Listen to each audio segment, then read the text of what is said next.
நீங்கள் பார்த்துக் கொண்டிருப்பது 24 நியூஸ் தமிழ். நீலகிரி மாவட்டம் பந்தலூர் அருகே அனுமதியில்லாமல் 18 வருடங்களாக நடத்தப்பட்ட வந்த மனநல காப்பகத்தில் 20 நபர்கள் இறந்துவிட்டதாக பொதுமக்கள் அளித்த புகாரின் பெயரில் 3வது நாளாக சோதனைக்கு பிறகு பூட்டி சீல் வைக்கப்பட்டது. தொடர்ந்து விசாரணை மேற்கொண்டு வருகின்றனர்.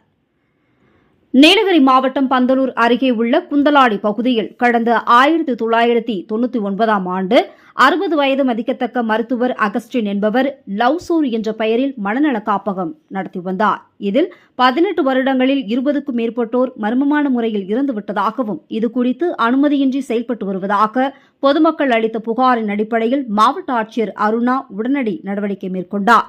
கூடலூர் கோட்டாட்சியர் மற்றும் காவல்துறையினர் காப்பகத்தில் 3 நாட்கள் ஆய்வு மேற்கொண்டனர். தொடர்ந்து காப்பகத்திற்கு வருவாய்த்துறை, காவல்துறை முன்னிலையில் பூட்டி சீல் வைக்கப்பட்டு விசாரணை மேற்கொண்டு வருகின்றனர்.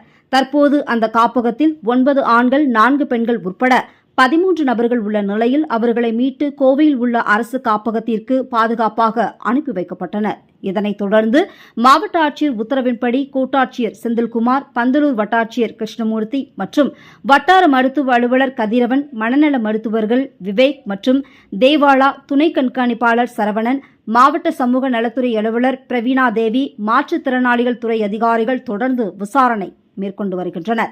ஏற்கனவே 20 நபர்கள் எப்படி இறந்தார்கள் என்றும், உடல் உறுப்புகளை திருடுவதற்காக கொல்லப்பட்டார்களா அல்லது இயற்கை மரணம்தானா என்ற கோணத்திலும் விசாரணை நடத்தப்பட்டு வருகிறது. இறந்தவர்களுக்கான அந்த காப்பகத்தில் எந்த பதிவுகளிலும் குறிப்பிடப்படவில்லை என கூறப்படுகிறது. ஆகையால் இறந்தவர்களை அடக்கம் செய்யப்பட்ட பகுதிகளை அதிகாரிகள் பார்வையிட்டனர். தொடர்ந்து பல கோணத்தில் விசாரணை மேற்கொண்டு வருகின்றனர்.